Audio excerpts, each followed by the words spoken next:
How does one drunk confession turn into a server saying my full name in a bright lobby? Why did he stay calm while I shook? And why did the papers already include a plan for our home? What happens when the man I mocked in front of everyone chooses the law instead of me? Before we dive deeper into this story, I have one small request. Please subscribe, drop a like, comment, and hit that hype button to boost this channel so more people can discover these incredible stories. My name is Xenia Pryor, and I said yes to Owen after his boss told me no. People would call that cruel, I call it practical. I wanted a life that opened doors. Owen was steady, patient, and safe. Ethan, his boss, was shine with keys. When Ethan stepped back, I decided the next smart step was Owen. I told myself love can grow in calm soil. I told others that Owen understood me. I liked how that sounded in rooms with soft lights. At the boutique hotel, guests praised my smile. I repeated that I made good choices. I said stability looked better than drama. Inside, I still chased glances and comments. I treated likes as proof. When friends asked how I fell in love, I said truth takes time. I never said truth started with a no from another man. At home, Owen kept the counters clean and the days neat. He asked if I felt ready for marriage. I said yes and told myself I was being wise. When I drank too much on the rooftop, the words slipped. I said I had chosen him after Ethan closed a door. Laughter clapped. His quiet face stayed level. I called that face cold. I came home before sunset and told myself the kitchen needed my energy.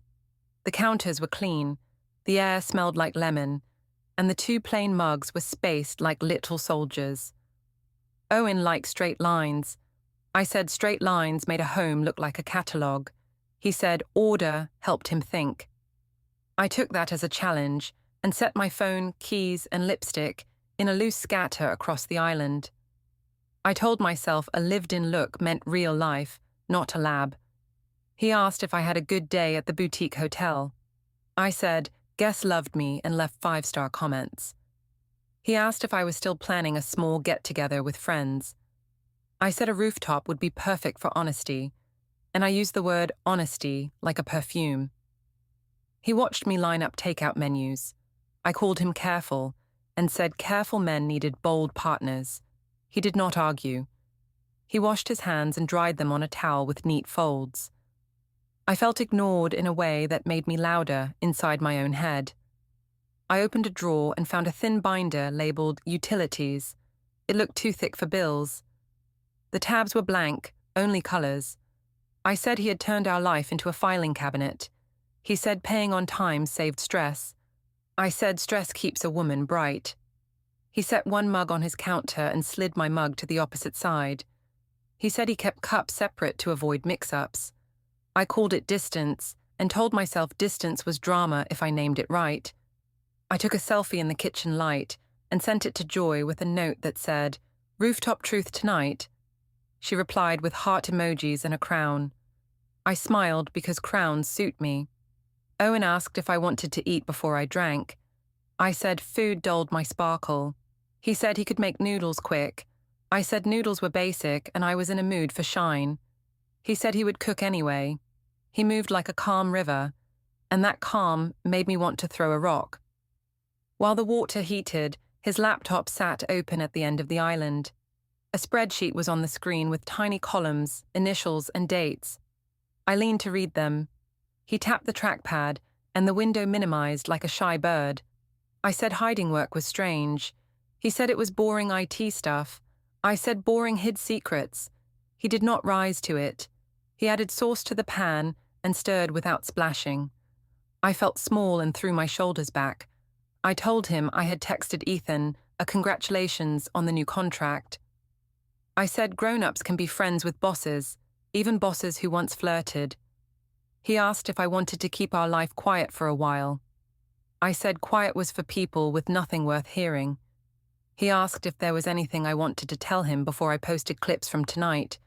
I said clips made truth easier to digest. I acted like a teacher with a class of one. He nodded and turned down the heat. I checked the wall planner. A little red circle sat around Friday with no words. I said vague circles were mysterious. He said he used circles to remind himself to review things. I said review sounded like a performance score. He said anyone could forget important tasks. I said I never forgot anything important to me. I let the sentence float like a dart. He did not grab it. He put noodles in a bowl and asked if I would at least line my stomach. I ate 2 bites and said, "See, I am cooperative." He asked about Ethan again, careful as if handling glass. He asked whether I still wanted attention from that direction. I said wanting attention from the top proved I was ambitious, not disloyal. I said I chose Owen because he was steady. I told myself that sentence made me noble. He asked if I had said yes to him only after the other door closed. I said timing is part of wisdom. The air went quiet like a hallway at night. I took it as fear and decided to control the next scene. I went to the bedroom to pick a dress that would glow under string lights. The bed was smooth, hotel tight. On the dresser sat a small dish with a key I did not recognize. Plain metal, new shine. I said he had changed something without asking. I called it controlling. He might have said it was practical. The guest room door stood slightly open. The duvet inside had a shallow crease as if someone had tested the edge. I told myself he had slept there once or twice to think. I told myself men needed time to catch up with me. As I walked back down the stairwell, I heard a soft electrical sound from the study, like paper moving. The faint hum of a shredder rolled and then stopped as my foot touched the last step. I said, "Shredders are for secrets." He said shredders are for old mail.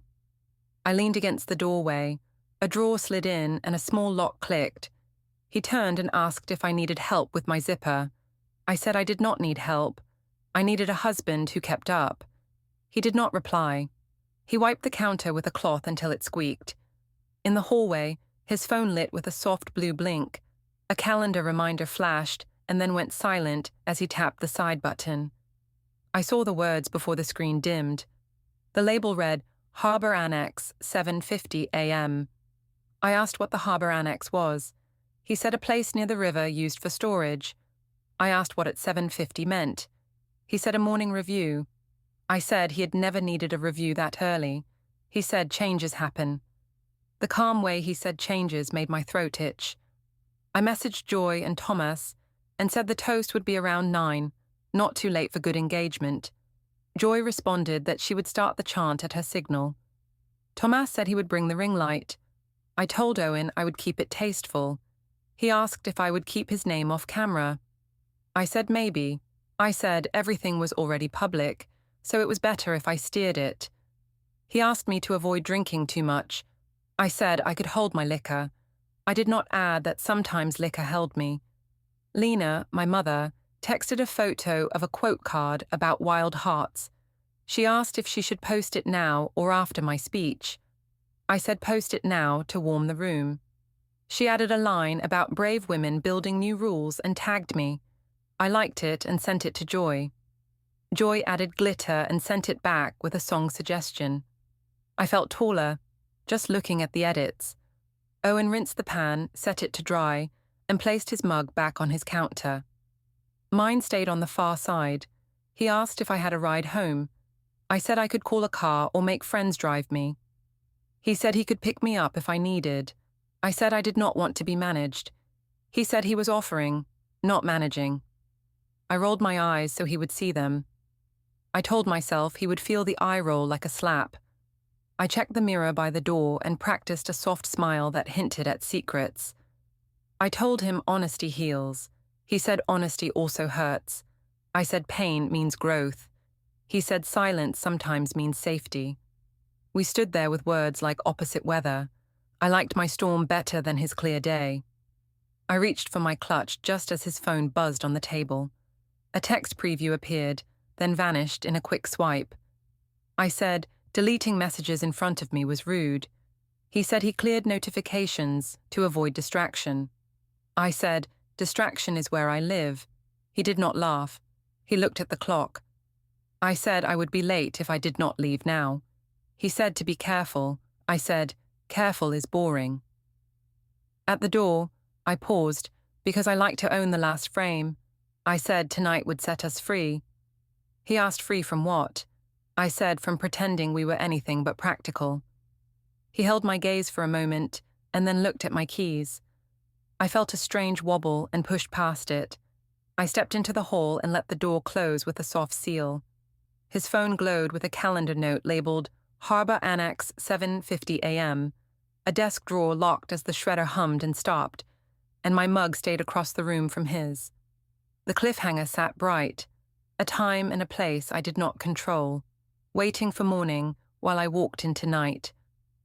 I arrived at the boutique hotel lobby before my shift and told myself the marble wanted my steps. I set my tote by the bell jar of mints and arranged the check-in pens into a slight fan, not a straight line. The morning light made the brass look kind. Guests rolled suitcases across the tiles. I welcomed a couple and said we would store their bags. I smiled at my reflection in the concierge glass and decided I looked like a woman who sets the tone. I posted a quick story that showed the chandelier and typed a line about loving honest nights and bright mornings. My manager, Graham, waved from the hallway and asked if we could have a quick word later. He kept his voice light, as if nothing mattered. I nodded and said the lobby would sing today. He said optics mattered more than singing. I laughed and said optics loved me. He did not laugh back. He checked the welcome board and asked if I could cover the desk at noon. I said of course. My voice sounded like velvet over a small crack. I slipped the guest folios into their slots and adjusted the bellhop stand. The printer behind the HR glass spooled, coughed out a blank page, and then lay quiet. The sound made me feel watched. I told myself machines flirted when I was around. I checked my phone under the counter. Joy had sent a draft caption for tonight's rooftop. She wrote that truth set people free. I added a crown emoji and told her I would aim for 9. Owen walked in, carrying a small box with my spare badge and a charger I'd left in his car. He greeted the doorman first, then me. He said he was dropping things on his way to a meeting. I said the lobby missed him. He said he could not stay. I stepped from behind the desk and asked if we should take a quick photo for the hotel page to show community spirit. He said it was not a good time. I said our story inspired people. He said he preferred quiet. He placed a sealed envelope in the outbox tray and thanked the receptionist for holding it. I stared at the envelope as if it might speak. I did not ask what was inside. I wanted him to offer it. He did not.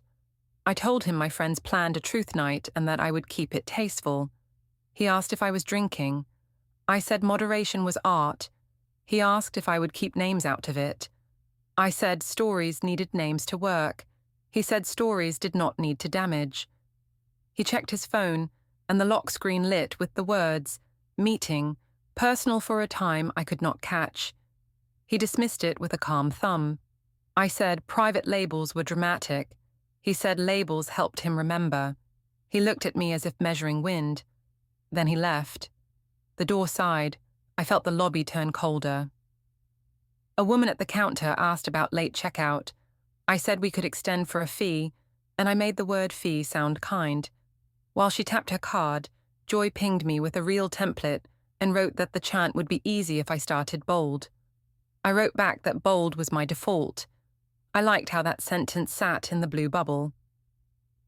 Graham came to the desk and asked if now worked. He led me to the HR office with the glass door. He said the board liked clean lines and calm behavior. He said last weekend's post from the club had caused questions. He asked if I could pause personal storytelling until after the quarter. I said powerful women made people uneasy. He said this was not about power. It was about guests and donors. I said donors loved candor. He tossed his eyes at the ceiling for half a second and then lowered them. He said we had to protect the brand. I said I was the brand. He said he was asking me not to drink on camera. I said I could hold my liquor and my truth. The printer clicked again and slid out a half-printed form, then stopped. Graham reached through the slot and tugged it free. He said the machine jammed when pushed too hard. I let the parable pass.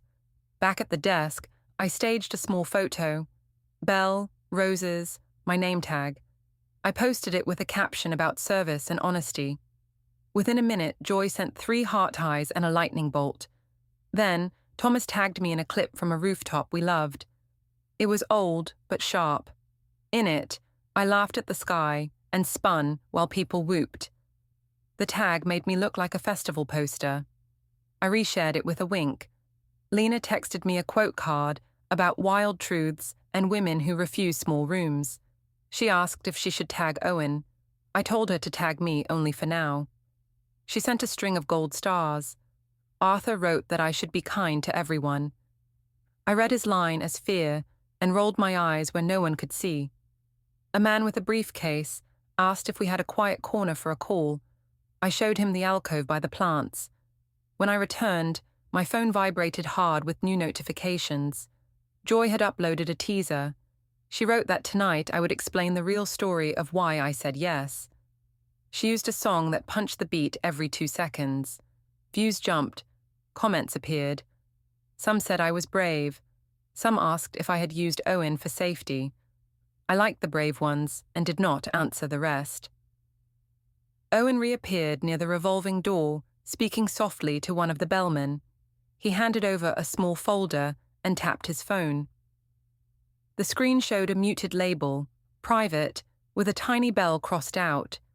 He slid the phone back into his pocket, looked toward HR, then out to the street. Our eyes met for one breath. He nodded a polite goodbye, nothing more. I felt my face arrange itself into a smile that tasted like metal. He left without a scene. My skin wanted a scene. Graham stopped by again with a printed bullet list. It had no letterhead, only 3 points about employee social media. He asked me to sign that I had seen it.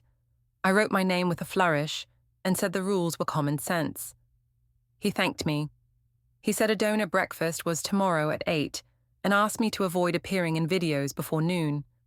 I said I would do my best and thought about my crown emoji. Between check-ins, I drafted lines for the rooftop. I wrote that practical love is still love. I wrote that a woman can choose safety after a no without shame. I wrote that honesty heals the quiet corners of a house. The words felt smooth in my mouth. I practiced my soft voice. I pictured Owen hearing it and understanding. I pictured Ethan catching a clip, feeling a pinch, and looking at me with regret. The fantasy warmed me like a little lamp. Near the end of my shift, Joy tagged me again with a behind-the-scenes shot. Ring light, a bottle, glitter heels. She wrote that the city was ready. The tag popped on my lock screen, while Graham stood at the bell desk asking about linen deliveries. He looked at my phone, then at me. He asked if I was clear on our talk. I said fully clear. He said good. He also said I should take care of myself tonight. The way he said take care sounded like a folded note. I slipped it into my pocket and ignored it. A guest asked for restaurant tips. I circled the rooftop bar on the map and said the view made people kinder. As I spoke, the printer in HR spooled 3 pages, fast and crisp. The smell of toner reached the lobby. It made me think of late nights at home when the house sounded like paperwork. I pushed the thought away and lifted my chin. The afternoon slid toward gold. I touched up gloss at the staff mirror and took one last picture of the chandelier. As I clocked out, my phone vibrated in a steady stream. Joy's first clip had started to travel. The caption said truth toast at 9. Comments stacked, some cheering, some sharp. The hotel lobby opened toward the street like a mouth. The manager asked for a quick word about optics while, at the same time, tagged photos and Joy's teaser began to climb, and the HR printer spooled like a drum. The cliffhanger was simple. Which clip would reach the people who mattered first, my glow or my slip, and how quickly would it land in Owen's quiet pocket? I reached the rooftop and told myself the city was my prop. The elevator doors opened to string lights, music that bounced, and faces already warm. Joy waved from the far side with her ring light. Tomas checked sound on his small camera and pointed me toward the glass rail. I lifted my chin and walked slow, like the space had been rented just for my entrance. The sky still held a streak of color. People leaned in, because people like a story with an edge. I said to Joy that I would start soft and then go brave. She said the crowd loved brave. I liked the way brave felt on my tongue. I took a slow lap to make everyone wait. A server asked if I wanted a drink. I said a small one would help me talk. I told myself moderation was healthy. I also told myself honesty needed a splash of courage. I found a corner where the skyline cut my silhouette and asked Thomas if the frame looked clean. He said the light was perfect and the wind would play well on video. I thought about Ethan in his blue suits and wondered if he would see this later and wish he had not stepped back. The idea warmed me. Joy did a little clap to gather attention. Phones turned toward me like flowers to the sun. I said into the space that nights like this helped people grow. I said truth sometimes arrived late but still counted. Laughter rolled because the line sounded like a toast before the actual toast. I placed a hand on my stomach to steady nerves I would not admit to anyone. I told myself nerves meant the moment mattered. I asked people to hold for 1 more minute so latecomers could find spots. Joy whispered that timing was everything. I watched the door without meaning to and saw Owen step out of the elevator. He wore a dark jacket and a face without loud edges. He nodded to the server in thanks for a napkin. He did not come toward me. He moved along the wall as if reviewing exits at a venue. My skin prickled. I told myself he wanted the show more than anyone. Joy leaned to my ear and reminded me to keep names soft. I told her the story would land better with clean lines. She said to trust the beat. Thomas tapped his spoon to his glass. The sound cut through the music. He said it was time for the truth toast. The chant started with 3 voices, then 5, then the whole deck. The crowd called for a toast the way crowds do, like a wave looking for a shore. I lifted my glass and felt tall. I said people make choices from the options in front of them. I said sometimes a door closes and another door opens, and it is still a victory to walk through. The nearest phones rose higher. Someone laughed in a way that asked for more. The bar's tiny receipt printer spat a narrow strip, a silly cough of paper that felt like an extra beat in my chest. I turned my body a little so Owen sat in the edge of the frame. I said I had chosen stability with eyes open. I said safety was not small, it was smart. I said practical love was still love. The words slid out like sweet candy. I could see faces change as they did the math. Joy stayed steady behind her camera. Thomas gave me a small nod. I wanted to keep the room in my hand for 1 more step. I told the crowd that my life had once brushed against shine. I did not say Ethan's name, but the rooftop knew gossip, and gossip knew him. I said shine was not the same as home. I said I had said yes to what was right for my future. I said sometimes a woman says yes because a better fit appears when a fantasy fades. People reacted in a split way. Some clapped because they liked the shape. Others tilted their heads like they had heard a wrong note. I pressed forward before anyone could breathe. I said I had been honest with myself after a closed door. I said I had chosen Owen because he was steady after the sky changed. I said a smart choice in good light is still romance. I waited half a beat. Joy's mouth flattened as if she wanted to cut and retake. Phones kept recording. The chant for 1 more toast rose again. I felt that push and misread it as love. I leaned into the next line with the kind of courage that is really hunger. I said I had only said yes when I knew Ethan was not an option. The words left me simple and bare. A space opened in the middle of the deck, like the air had stepped back. A few people gasped. One girl near the rail put her hand to her mouth. Thomas's camera did not move. Joy's ring light glowed steady like a full moon. The city hummed as if it had been waiting for this sentence. I told myself honesty heals. I told myself this would make me look brave, not cheap. I told myself Owen would see that I chose him in the end. An end is what lasts. Out of the corner of my eye, I watched Owen's profile. He looked at the skyline, not at me. He exchanged low words with the server about a blocked path near the stairs.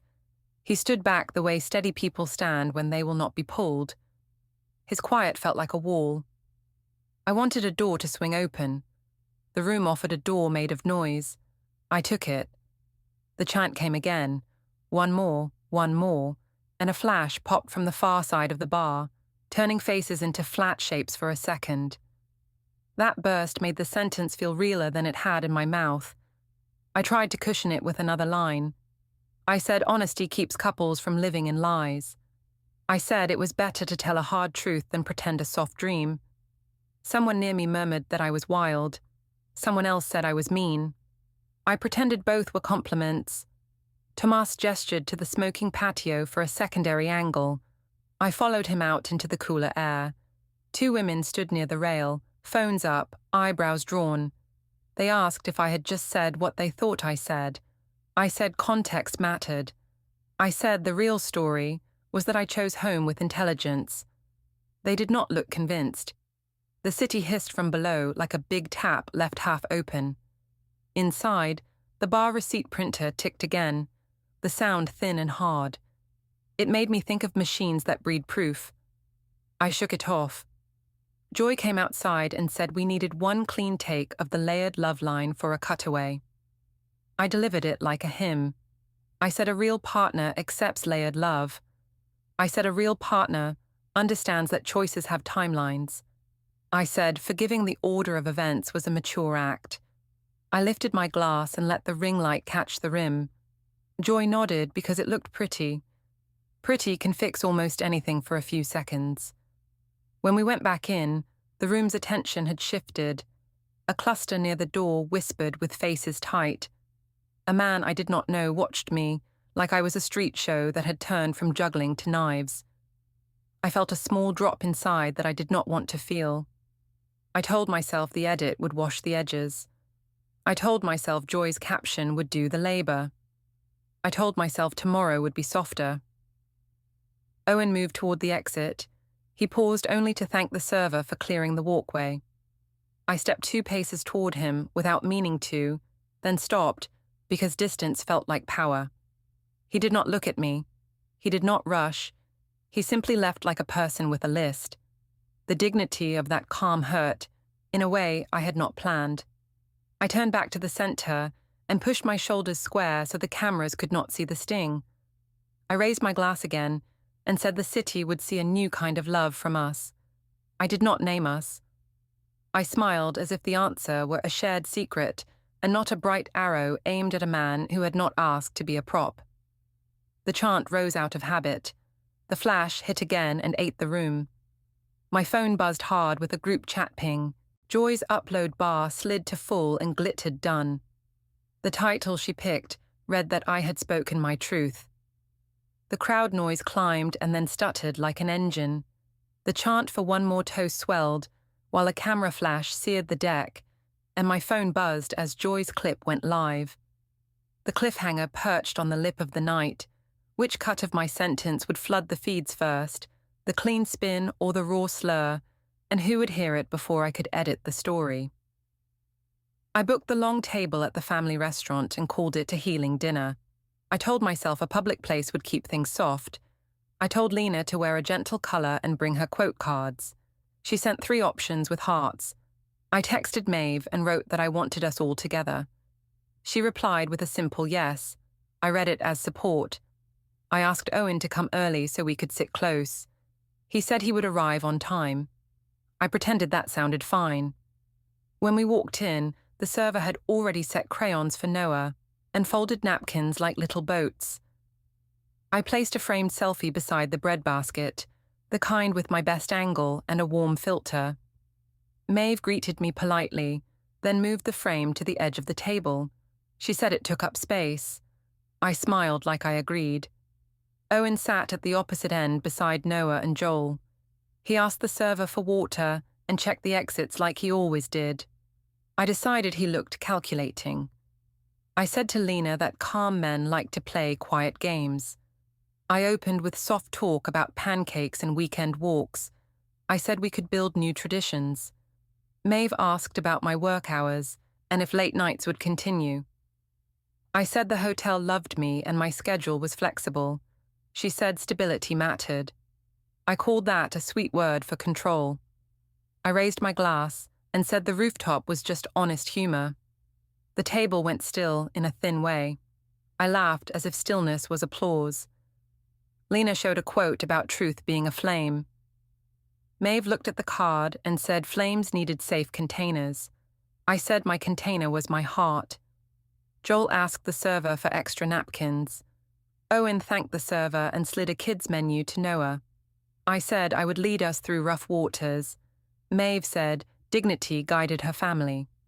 The word dignity made my skin itch because it leaves no door to push. I tried another angle and said practical love lasts longer than fantasy. I said saying yes after a closed door was wise. Noah looked up and asked who had closed the door. I said sometimes a door is just a door. He asked if Mr. Ethan was a door. The crayons rolled and hit forks. Owen kept his eyes on the salt shaker. Maeve asked Noah to do the word search. I said he was curious and that was good. It sounded fake even to me. Dishes arrived and broke the silence with clinks. I asked if we could plan a small cake reveal for our new chapter. Maeve said not to stage family life. I said stories help people. She said private life is not a stage. The words were plain, and they landed like a gavel in a quiet court. I told myself she had no taste for modern love. After dinner, we moved to the park because I needed a sunny picture for later. The air was clean, the swing squeaked. A banner from a community event stood near the path about healthy families.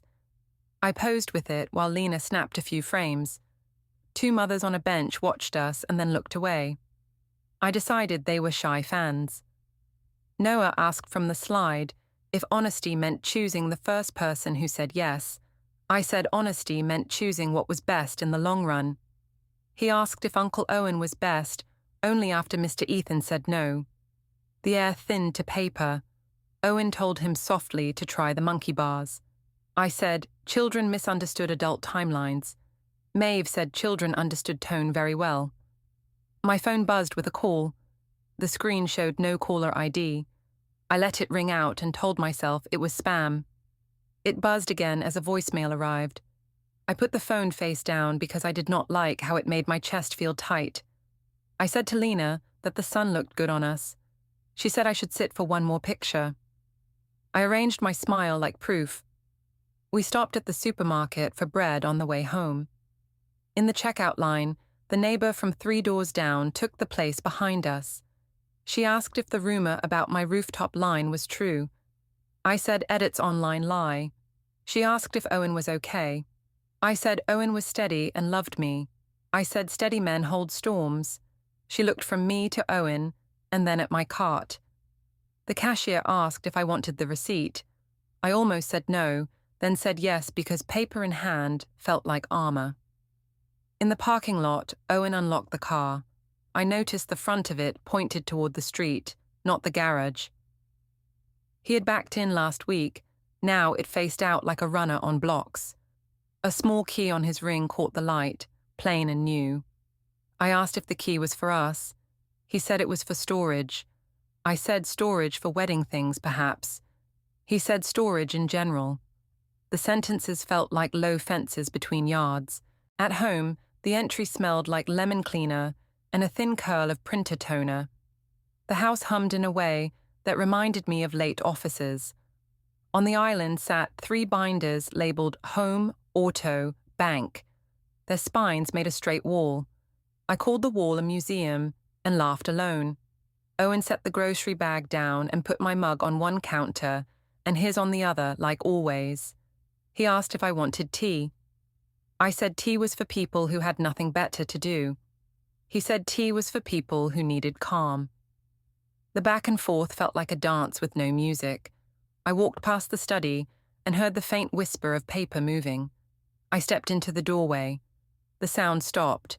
A drawer settled with a soft click, like a period at the end of a short sentence.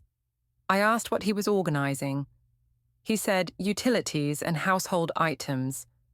I said our house was not a tax office. He did not reply. He set a towel on the counter and wiped one clean circle until it shone.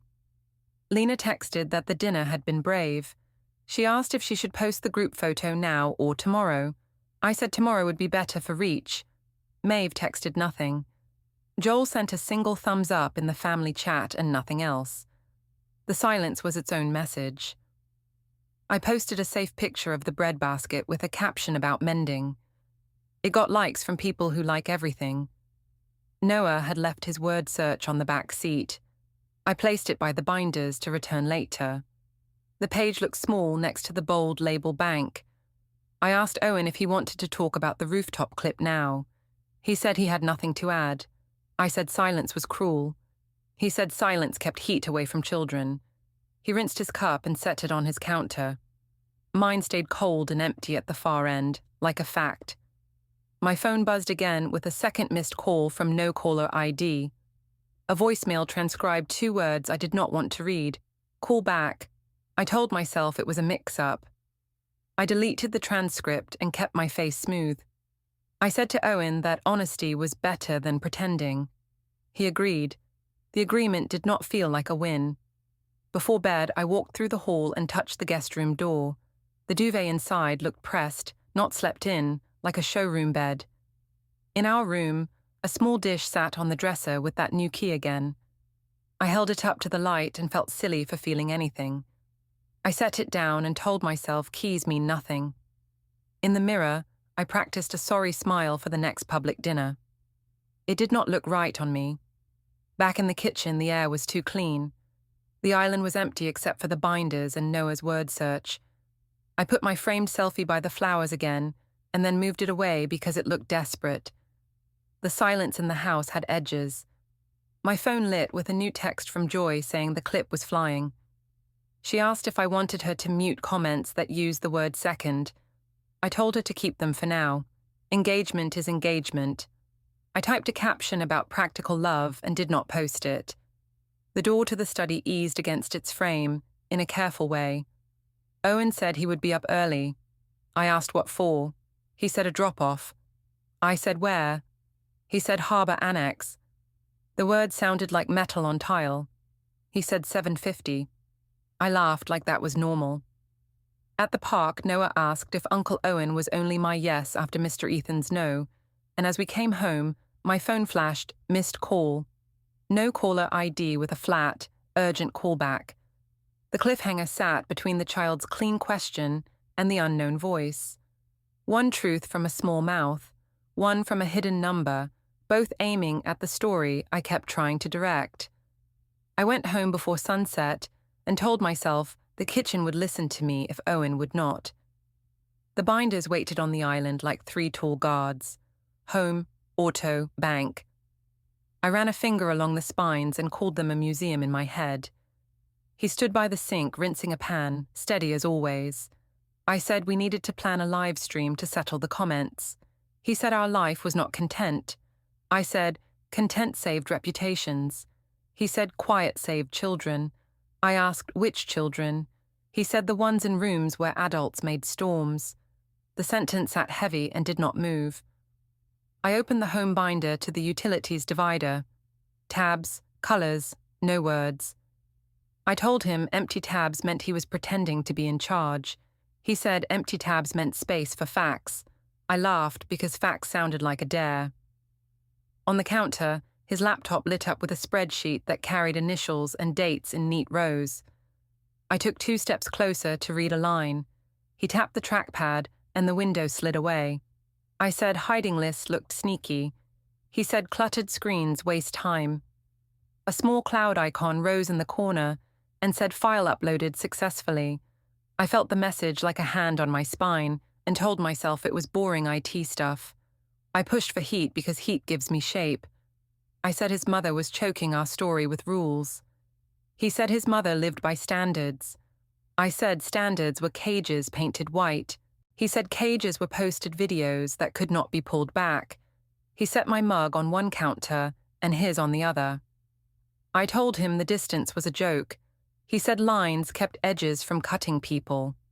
I said edges made diamonds. He did not change his face. Dinner tasted like cardboard because I wanted drama instead of pasta. I said the rooftop had been fun honesty.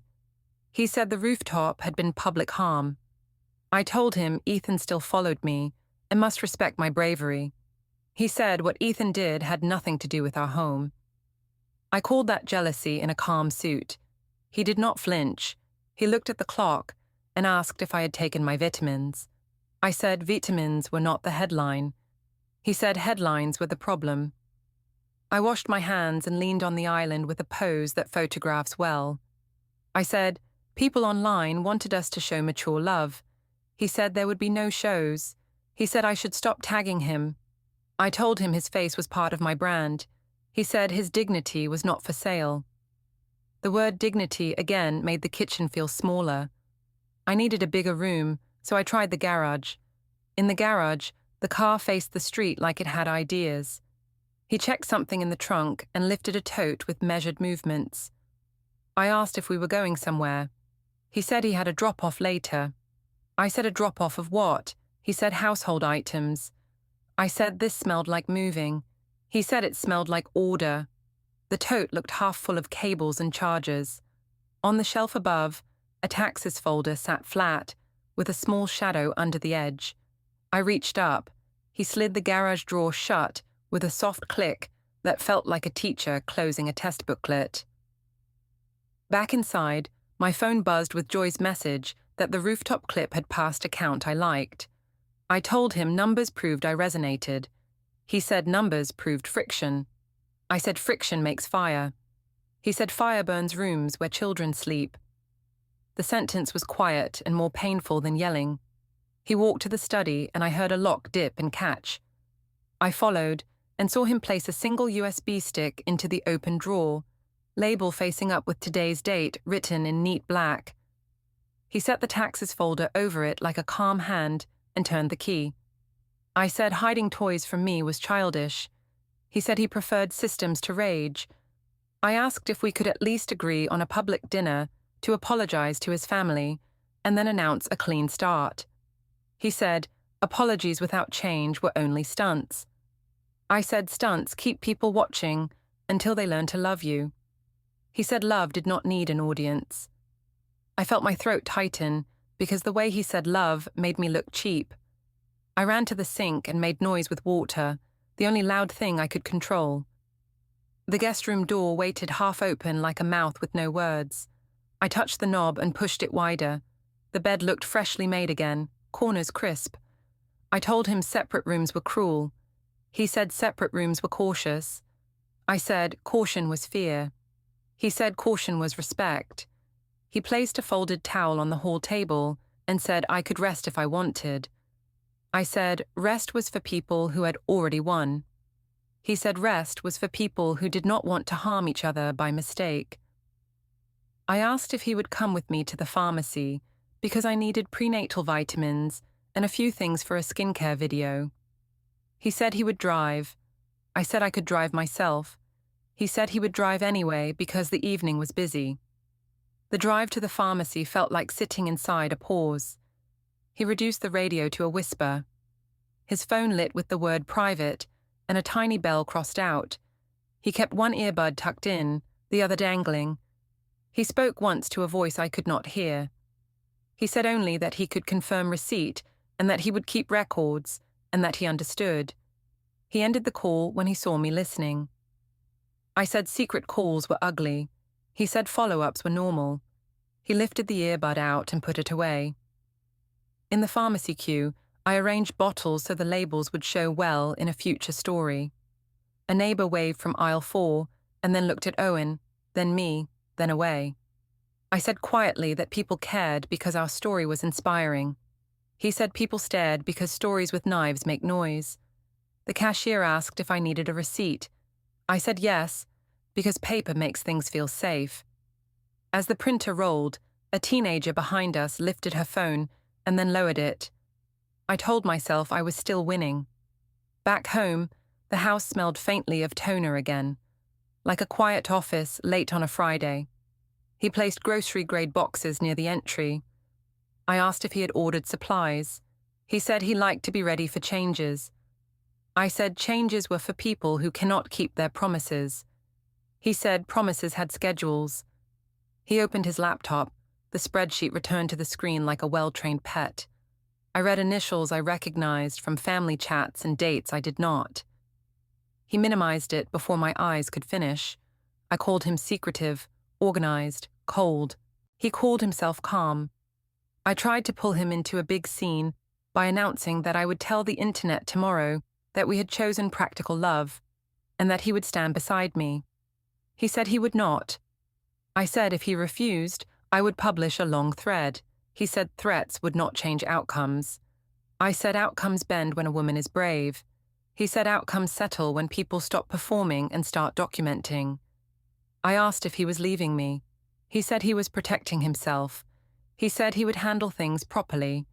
He washed his mug and set it to dry on his counter, while mine sat alone across the island.